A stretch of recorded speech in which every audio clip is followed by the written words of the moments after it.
Penguin Random House Audio presents The Resolutions by Brady Hammis. Read for you by Rebecca Lowman.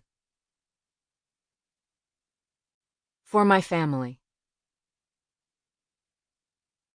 None of us can help the things life has done to us. They're done before you realize it, and once they're done they make you do other things, until at last everything comes between you and what you'd like to be, and you've lost your true self forever. Eugene O'Neill, Long Day's Journey into Night. Part 1. Samantha. She stood in a thicket of trees at the edge of campus, this place she now called home, a Russian dance company 200 kilometers northeast of Moscow. The sun hung low in the sky, dropping with the temperature, and her toes were numb from hiking through snow. She'd been gone all afternoon, and now she was late for the dinner party, which posed a significant problem because prolonged absences didn't go unnoticed at a place like this. Nikolai, the director of the company, presided over his dancers with the omniscience of a cult leader, and Sam knew she would need a good excuse to explain her disappearance. Unfortunately, no one was buying her excuses anymore. Nikolai's father was a steel oligarch who had purchased the estate as a summer retreat for his family, but then the family stopped speaking to one another, so Nikolai claimed it for himself. He amassed a roster of choreographers and dancers from across the globe and hired a team of contractors to refurbish the grounds. He erected a dozen small cottages, little two-bedroom units the dancers shared, and commissioned a famous architect to design the studio space, a 3,000-square-foot glass cube situated amid dense conifer forest. Nikolai referred to the property as Chateau Oksana, named for his mother, but everyone else called it campus. Sam imagined it was the closest thing she would ever have to a proper college experience, probably not so different from those fancy private academies in New England. She slept in what was essentially a well-appointed dorm room, attended classes at a rehearsal space rather than a lecture hall, and took her meals in an upscale cafeteria. Even now, in mid-December, everything blanketed in a foot of snow, the grounds were impeccably groomed, the sidewalks brushed and cleared, the trees hung with decorative lights. There was an on-site staff to attend to the dancers' needs, nothing more than a phone call away.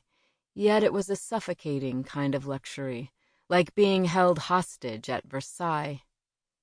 At the center of campus was the Grand Manor, a 10,000-square-foot palace that served as the social hub.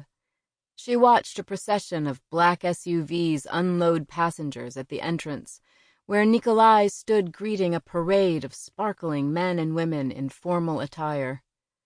When he turned to kiss the cheek of an elderly, silver-haired woman, Sam made a break for it, sprinting past the rehearsal space and the gym and finally to her cottage.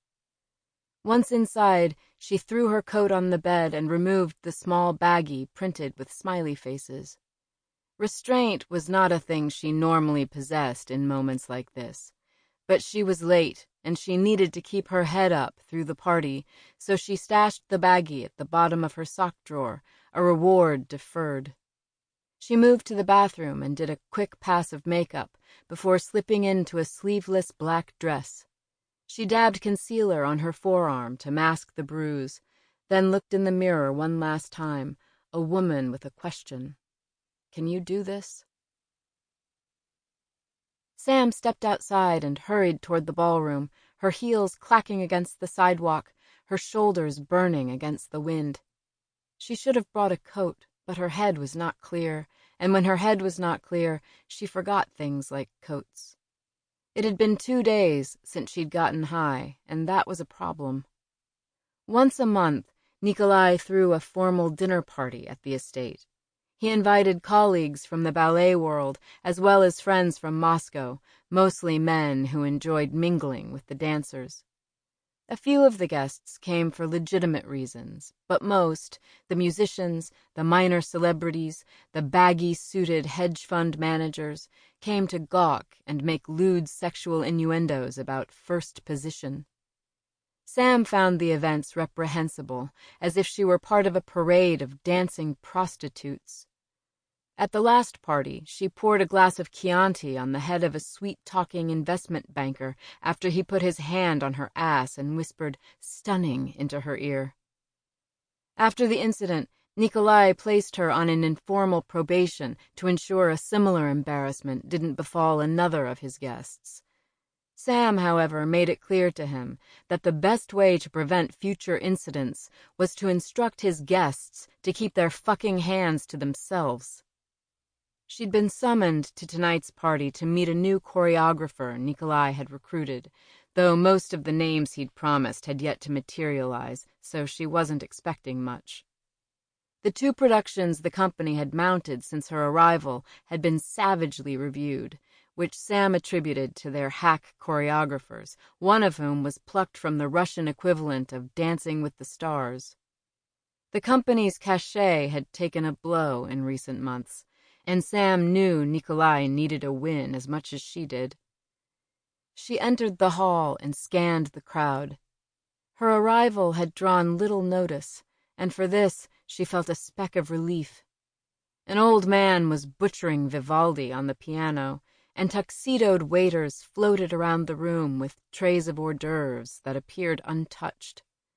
A few girls in tall heels and short dresses were huddled at the bar, cocktails in hand, chatting in a language she'd made no attempt to learn. She looked around the room. The crystal chandelier hanging from a 40-foot ceiling, the 19th century watercolors adorning the walls, the Steinway piano. It was all somewhat surreal in its extravagance. The campus, the catered meals and personal trainers, even this dress she was wearing, a dress she hadn't paid for, but that probably cost more than most people made in a week, maybe a month. Her talent had shown her so much of the world, taken her so far, Chicago to New York to Moscow. Yet she still felt as if she'd been pulled into a terrible black void. "Sam," came a voice. She turned to see Marie, the only other American in the company, walking toward her. "Nikolai's been looking for you. Where have you been?" "I went into town," Sam said. "Is everything okay?" Marie asked. Everything was not okay, but she wasn't about to open up about it during cocktail hour, so instead she asked Marie to join her for a cigarette. "It's freezing outside," Marie said. "We'll be quick," Sam said. "Please, I need to get out of here." "You just got here." "Exactly." They stepped outside, and Sam pulled a pack of cigarettes from her purse, handing one to Marie. "Where's your coat?" Marie asked. "I forgot it." "How do you forget your coat?"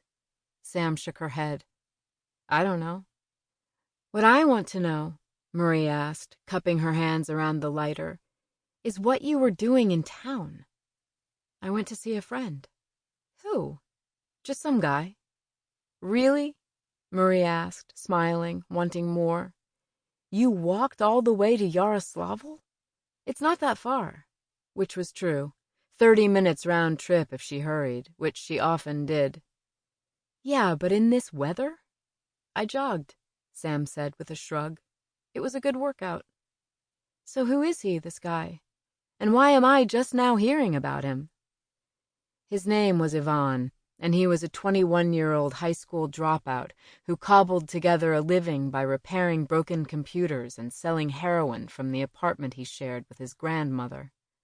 Sam had met him shortly after arriving in Russia. It was one of the rare occasions when Nikolai permitted an off-site field trip to a restaurant in town, and Sam had spotted him smoking outside, a skinny, ratty-looking kid with bloodshot eyes. He spoke broken English, but Sam communicated her needs with a little tap on the forearm and a raise of the eyebrows. She ended up getting his phone number and enough drugs to get her through the week. She kept in touch with him after that, sneaking away from campus whenever her supply ran low. "No one," she finally said. "It's kind of over anyway." "So mysterious," Marie said, extinguishing her cigarette. You almost done? Sample complete. Ready to continue?